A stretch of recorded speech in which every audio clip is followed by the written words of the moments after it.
Mesdames, Messieurs, recevez nos gracieuses salutations dans le Seigneur. C'est un grand honneur d'être reçu à nouveau chez vous dans cette énième édition d'intelligence de la vie qui nous a bénis toute l'année passée et qui continue à l'être avec les concours de l'homme de Dieu, le révérend Jean-Baptiste Soumbela Sika, que nous avons à ce jour à nouveau l'honneur de pouvoir recevoir sur ce plateau. Merci beaucoup. Merci.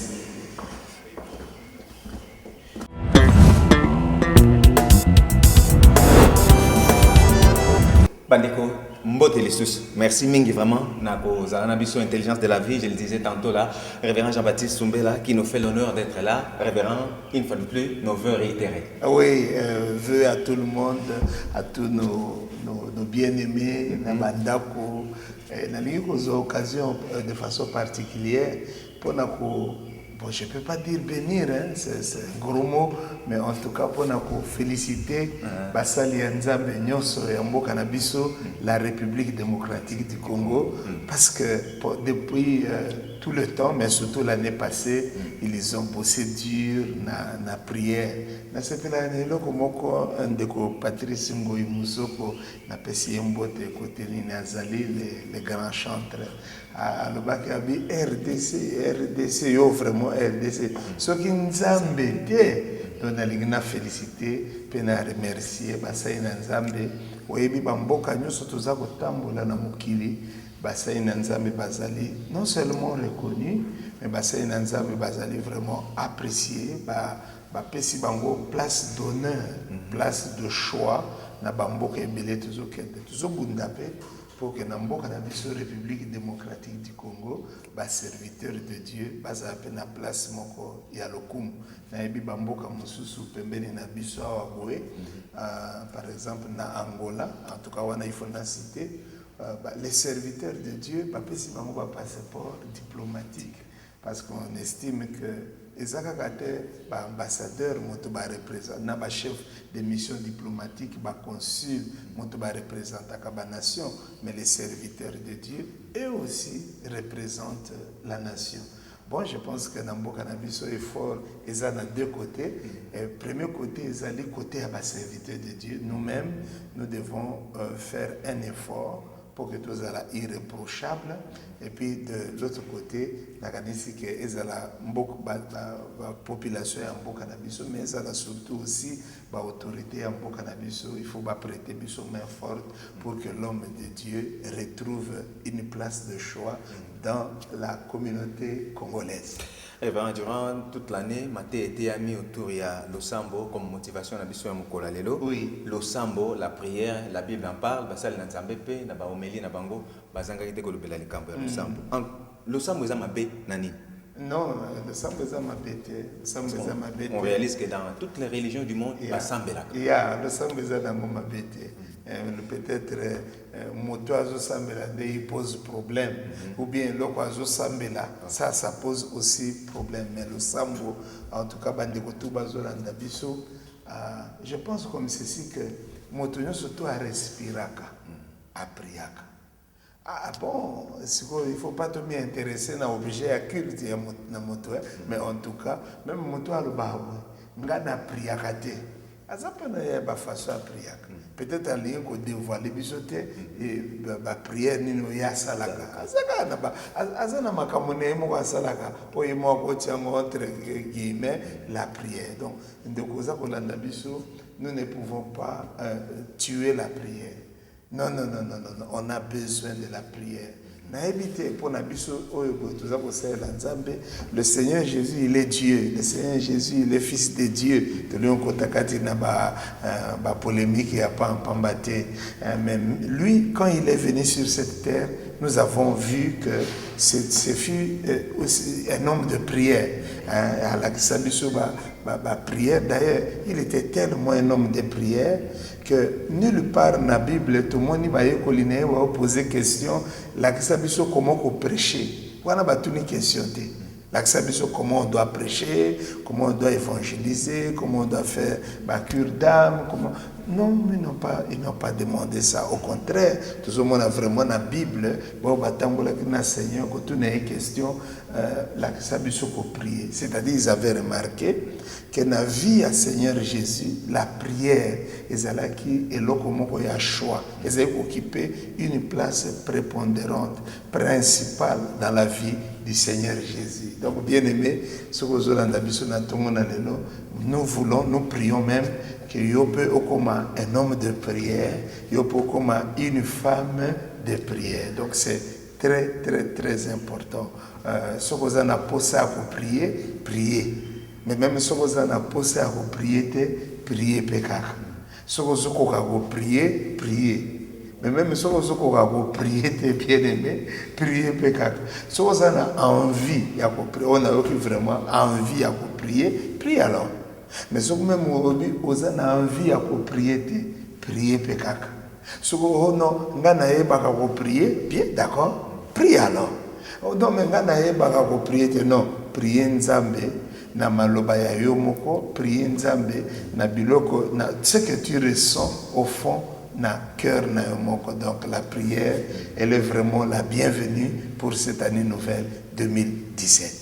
Il est impossible ou inadmissible que Tambola et le monde en colo sans bon moyen le sam. Non, c'est impossible. Vous avez un moto qui est en carburant. Il y a une partie qui est en carburant, mais je pense que dans le cadre de la prière, non seulement il manque carburant, mais il manque peu mafuta, mais il manque peu mukumbi. Donc il manque na mafuta, na mukumbi, na carburant. Donc moi tout connais c'est baby déjà.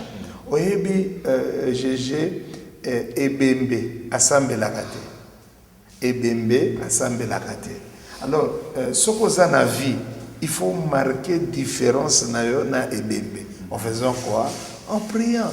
Donc il faut qu'on prie. On peut marcher dans la Seigneur sans avoir une vie ou une discipline et à prière. Pourquoi? La prière, c'est le seul moyen où nous allons entrer en contact avec notre Dieu. Le seul. Ndenge toza na mabela so na joindre lelo GG na ba moyen belé na ko ça juste déplacement na yo kotala yo so na joindre na ko pe bengo na téléphone na ko tindelo mail moko na tindelo WhatsApp na tindelo ba moyens aller belé kono na ko tindelo ko benga moto moko pembeni na yo a signaler yo. Mais nous, l'unique moyen que nous avons d'entrer en contact avec Dieu est aller par le moyen de la prière. Alors, si vous dites, nous avons prié,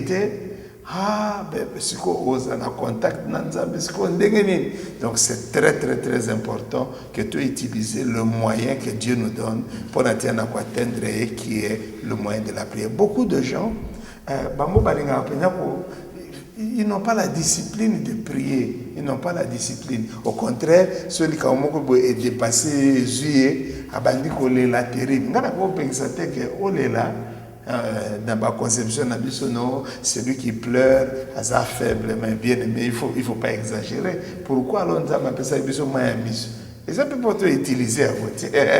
Et ça très important. Mais attention, tant que Lazare a koufaki, Batumusu Nyonso Bazaki Pemé na Lazare, Marthe, Marie, tous les amis qui étaient venus, Bazaki Kolé la Kaka, mais ils n'ont jamais prié. Mais au moment où le Seigneur Jésus a fait le extraordinaire, quand lui il est arrivé, il a aussi pleuré. Il n'est pas allé lire. Mais après avoir pleuré, a sali quelque chose d'autre, il a prié. Donc, bien aimé, soyo, organisation, n'allez la kaka, quelque part, il faut comprendre le principe, que les âmes abêtées, les langues lingi, les langues makaso mais aussi, s'il vous plaît, priez, pesa le Seigneur. Ah, à force de prier, ma prière n'a pas jamais aller là, comment un homme fort. Non. Parfois Dieu exauce la voix de larmes. Oui, moi Ismaël ou Abraham Abotaki, na servante et Sarah Agar, tango ba chassé bango par Abraham, ba comme dans désert maï réservé à maï au bazaki nango ici complètement. Alors Bible a dit que maman a boit qui moi na musika ne pas mon tête comment moi na akufa na soif. Et là l'enfant qui ne savait formuler aucune prière abandi kolela pe asopima ya miso force est de constater que Nzambe a eu la voix de l'enfant. Mais la voix de l'enfant, c'était quoi? C'était la voix des larmes. Donc, bien aimé, tu as insisté sur le cambo. Si vous avez un homme de prière, tu peux aussi associer la prière, arrosage, il y a des larmes. Si vous avez envie, pendant que tu pries, vous avez envie, il y a pour ça qu'il faut se répandre les poissons dans la c'est simple.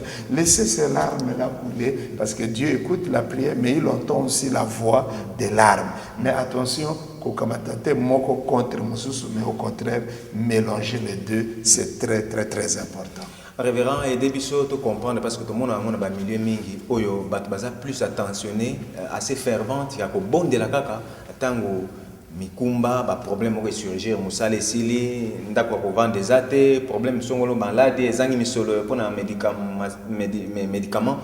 Ba circonstances un peu fâcheuses les hommes même bateau dans le sambo nzoka na likanisa nzambe ezate to bondelaka selon ba circonstances mais et accompagné de vie na biso. Oh GG, il faut pas vous aller dans machette ko kataka c'est comme ça. Non. Circonstances nyonso o ezo permettre moto abondela ezali circonstances moko bienvenue.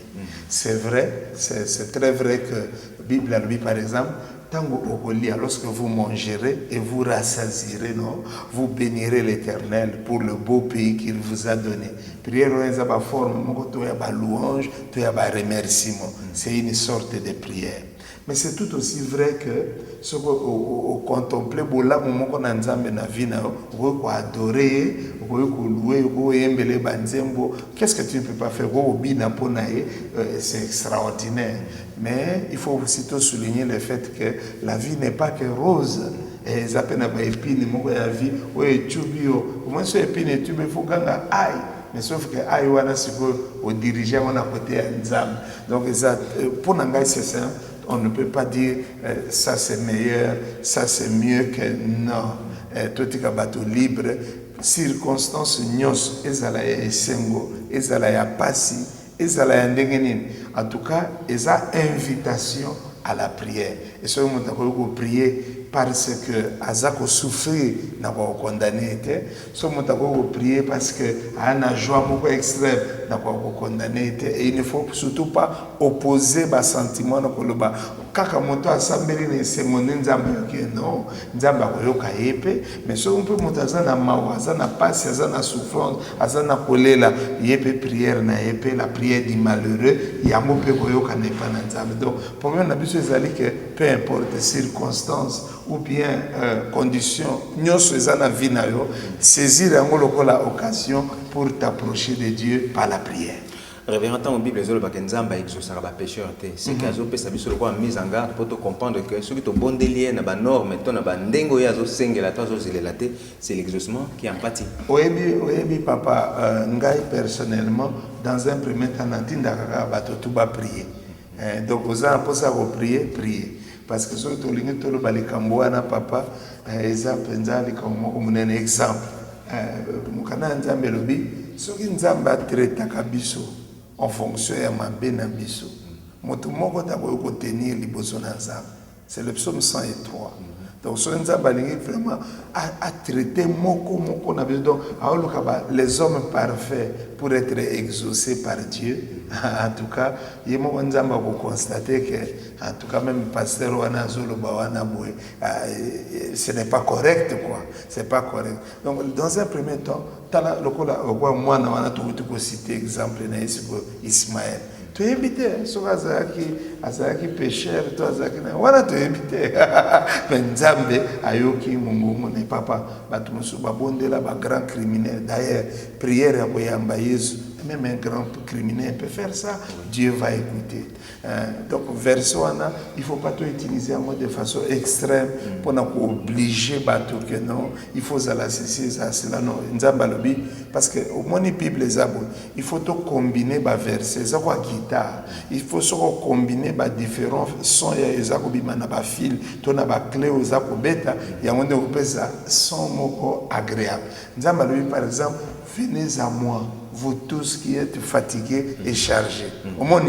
Donc, il y a Mais à force à prier, à force à luka nzambe, on commence à se poser la question, mais j'ai prié pour ceci, dans mon résultat, j'ai prié pour cela, et si ça peut être quoi le problème? Mais au moins, tu dois mettre ta vie en règle. Ça devient vraiment de l'aide qu'on apporte aux gens. Mais on ne peut pas simplement pour prier au brandir. Dieu n'exauce pas les pécheurs. Surtout l'étude biblique, il y a verset où Dieu a exaucé plusieurs fois, même des plus grands pécheurs, pas pour encourager les péchés, mais pour dire que nous devons utiliser le verset avec sagesse pour ne pas exclure des gens inutilement. Bon, au de la révérend. Est-ce qu'en église ou bien ça manandaku ou n'importe où parce que tout le monde a pas de na bangomba, na zamba, Jonas a bondé la coupe na libomambisi. Oui, para ba prière mon extra. Pour te éviter Daniel, est-ce que pas bondé la kana na nini ya balion, wana ndependa na éviter na vérifier que Bible nanga koto na éviter. Na kasi bande ko mosusu ba ba Bible moi mingi ba ko préciser biso par rapport à ça. Mais Jésus, il faut dire la vérité, il faut ça elombe pour bon de la présidente na trou ya balion. Il faut aller elombe parce que nous en tout cas, prière, on continue. Donc, prière, on l'a fait partout. La prière, c'est très pratique, c'est très simple. Et je sais un lieu déterminé, et je sais une condition, il y a gravité, et je sais une circonstance, il y a gravité. Et si vous allez dans un taxi, vous pouvez prier. Mais pourvu qu'on dérange baninga na hotel ezate ko kangi miso bandi ko ganga na kati ya taxi bus non mais là ça va créer des problèmes. On peut prier na bus, on peut prier na wenze, on peut prier à la maison chez toi, on peut prier na église, on peut prier na bangomba. En tout cas, Dieu il peut t'exaucer partout. Pour prier, vraiment. Il n'y a pas un lieu fixe. Il faut que nous prier. Ça ne tient vraiment pas. Révérend Kotala va retomber, topé Baboula, Modelo, le Sambo, qu'est-ce qui fait que Mbalamingi et Tomi pesa kanango difficilement et en plus il faut exercice, acrobatie, exhortation, insistance. Question est très importante pour tout le vérité la prière n'est pas facile.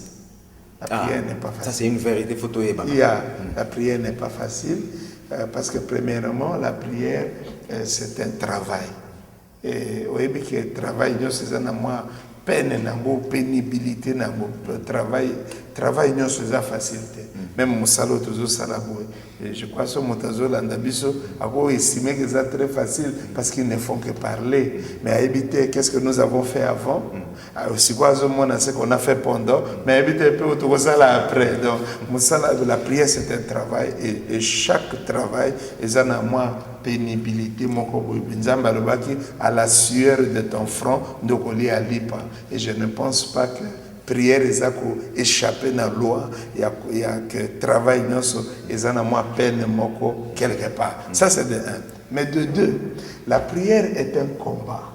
La prière est un combat, c'est-à-dire ce qu'on a une décision que na prier c'est quoi.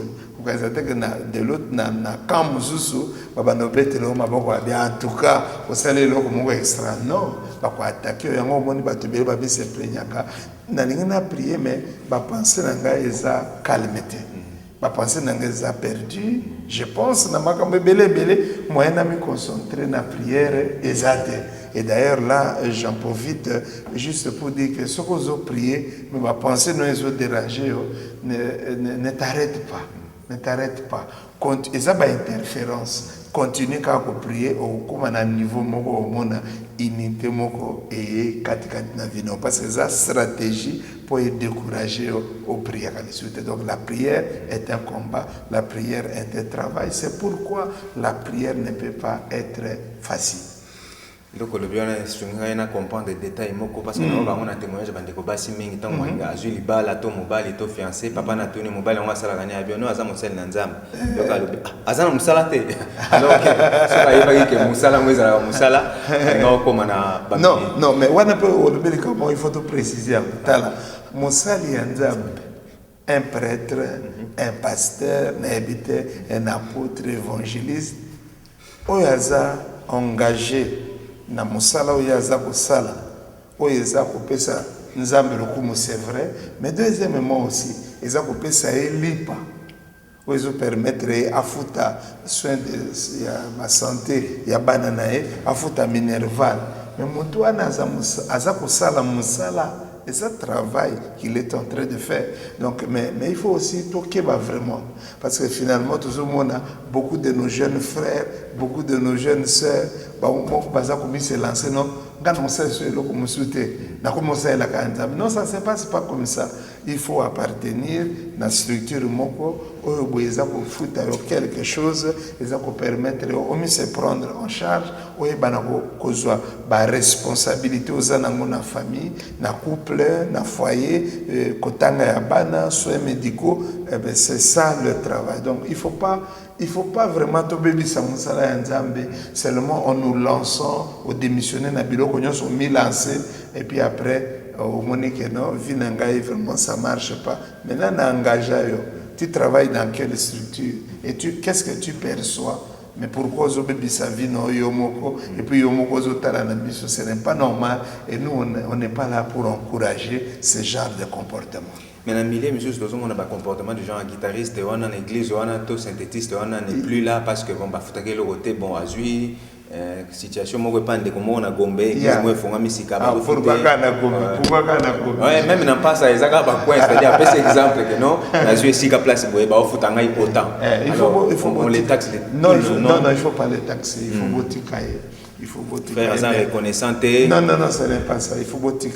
Mais vraiment, ce que nous devons dire, éviter, même les églises traditionnelles, ceux qui, ou bien les églises anciennes, surtout le Babongo, c'est-à-dire les Banda avant, Bissonio surtout. C'est une église où on surtout le Biboui. Tout fout à Batonio, sur Bassalaka, quelque chose dans l'église. Je pense que ce n'est pas faisable. Ce n'est vraiment pas faisable. Tu vois, tu as ba servant nyonso, ba officiant nyonso, ba sacré, ba toi nyonso tu fouta ba non, deux ambons fouta ba monter. Mais tu as insisté pour ceux qui s'engagent vraiment ou encore ceux qui sont recrutés dans le bango clairement, ceux qui sont recrutés avec un contrat de travail. Ba sala asala kana église songolo ba engagé a contrat de travail, ça nous encourage.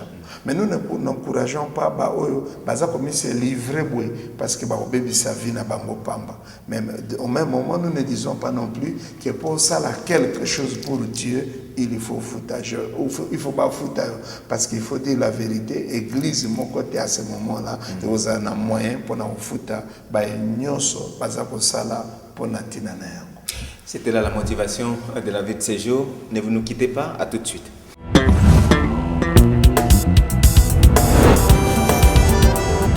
Révérend, Tolinto nous attelait autour, il y a la prière intelligente, rien que la prière, c'est le en tout cas, il faut molender dans le sam. Au rythme du pays, au rythme de la prière, au rythme du taux du jour, vocabulaire, on a toujours quand on autour, mais mingi, kaka le sambo, yikampiko, comme si via batu, na senamo et salama, fondamentalement, le sambo, quand on est le sambo.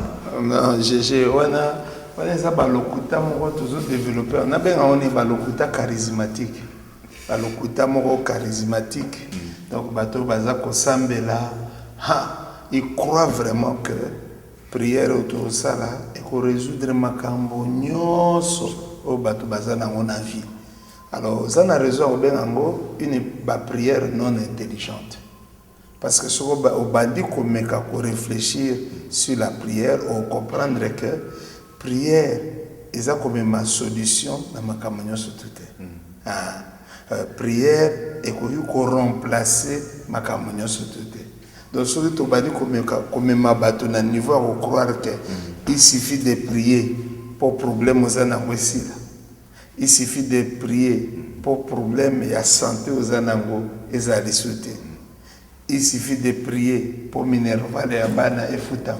On ne sait pas si de comment boy à foutre la banque minerval ou bien école nzamba au bloquer bango mayele bakasoka bana ngai kuza miracle l'école ba bana nga ba foutre loke na foutite oh miracle Mais c'est vraiment terrible. Donc, tu t'es à pendant le baboué que biso ton dimi prière, mais que la prière ne peut pas remplacer tout. Jamais, jamais, jamais. En tout cas, on a pas le coup de charismatique, on a moyen de alimenter à mon avis. Exact. Et on a moni tout ça l'effort pour nous le baquet, tu bois prière mais danger mon réseau qui était biso, que tout ça la question est là comme mon côté. Tu démissionner par rapport à la vie. Tu démissionner dans ma communion pour nini. Non, je dois prier. Je dois prier. Donc comme on là, il y a paresse, un lieu de paresse, un lieu de la fuite. Tout ça les responsabilités qui sont les nôtres pour nini parce que je dois prier. En tout cas, je pense qu'on va discuter un peu de ça maintenant. Donc, mauvaise compréhension à prière, nous sommes même pratiquement la démission carrément. Ça, c'est l'élément le plus important, GG.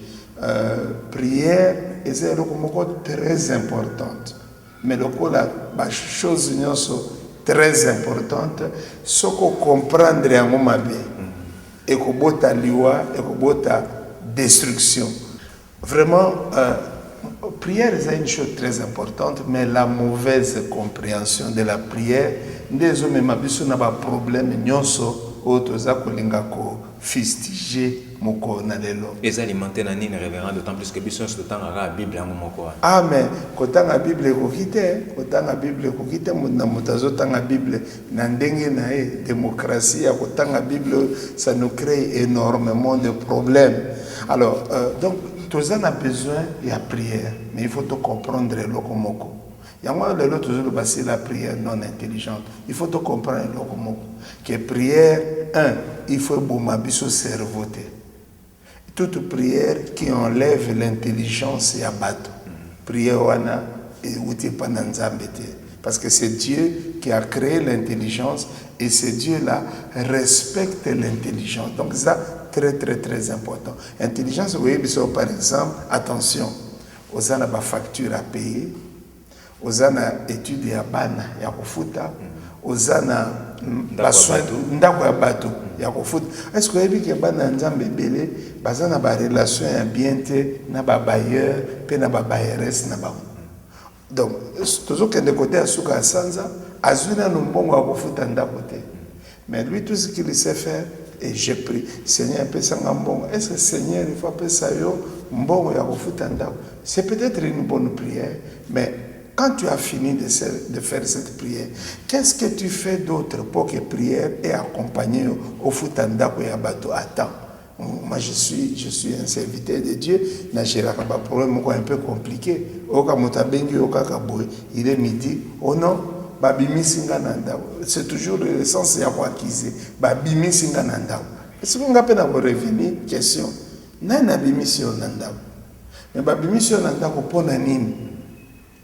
on va comprendre que ça fait 3 mois, 4 mois, notre frère n'a pas, ou notre soeur n'a pas payé le loyer. Mais est-ce qu'on a 4 mois, on a prié pour que nous ayons prié. Mais pourquoi Dieu ne l'a pas exaucé? Dieu ne l'a pas exaucé parce que nous pratiqué prière, il y a démission, prière, il y a irresponsabilité. Il ne fait plus que prier, mais surtout, qu'est-ce que tu fais à côté? Qu'est-ce que tu fais d'autre?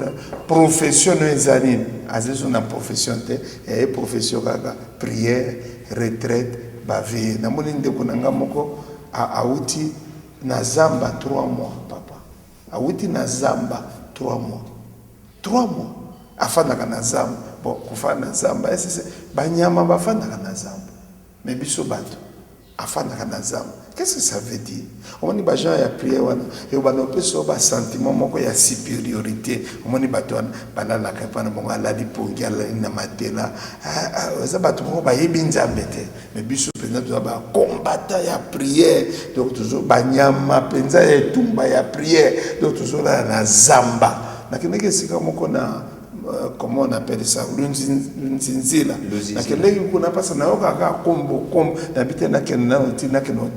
Qu'est-ce qu'il y a là-bas?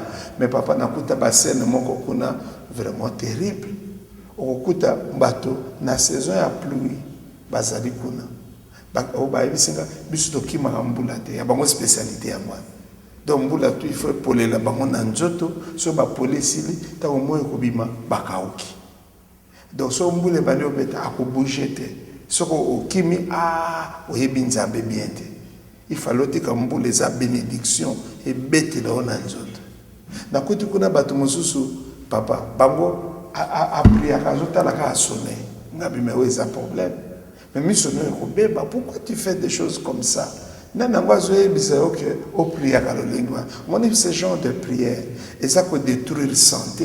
Mais belépé malencontreusement référent bazozo ba référence mais ba puis biblique on vous dit que non Jean-Baptiste Nzamba pekisa ki ebisa ki kali mafutanzo ina ma banque. Mais papa au moni Nzamba leki biso na maele na niveau moko impossible. Oyebiso ko kepa na ba diététicien otuni bango apport ya ba ma banque na santé na biso oyebiso c'est très bon pour la santé. So quand tu n'as pas bon apport à miel, c'est très bon pour la santé. Au moins, avant d'évoquer l'eau, il faut évacuer. Nous avons expliqué à Makambo tout, mais nous avons l'équipe de la maïelle n'a pas donc il ne faut pas qu'on kamata une chose intelligente ou encore une chose sacrée ou encore une chose divine ou nzamba sali to comme ça obligé à mépris pour natina na bato. Oh bah non, à cause de ça, ngana ofana na zamba, à cause de ça, na vivre na zamba. Bon bien aimé, na moni pe na cadre de la prière, to aider au kaka. To prier pour na to imposer maboko, okoma kaka nyama. Comme ça otikala na otika biso kimia, otikala ka na zamba kuna, on continue vie na yo. Donc je crois que ce genre de prière ne devrait jamais être encouragé. Et puis, on a de quoi ça qui 3 mois dans Zamba. Parce que quand on est intéressé, on a tenu bon, adresse à part Zamba, adresse na Zakani. À Kinshasa, au fait, à Ebisinga, à passer Nazar en côté. Alors j'ai bien compris. C'est-à-dire, alors j'ai bien compris que c'est ça qui m'a problème et un d'accord au Azakinango. Dès que vous faites na Zamba kuna 3 mois, exactement comme on a prié. Donc, il faut que nous apprenions à dire la vérité aux gens. Donc, la prière, comme ça, ils ont créé fuite et responsabilité. Ils ont créé des missions pour ce genre de prière. Ils ont libéré mon toté. Ce genre de prière, ils ont appauvri Bissot. Ce genre de prière, ils ont avilir l'homme. Ce genre de prière, ils ont vraiment détruire même une valeur, il y a la chose de Dieu. Parce que tant que tu vas observer, mais c'est bien aimé de comme il faut attribuer un tort à la prière. Ils ont pas prière. Non, prière, ils ont les responsabilités qui sont les nôtres.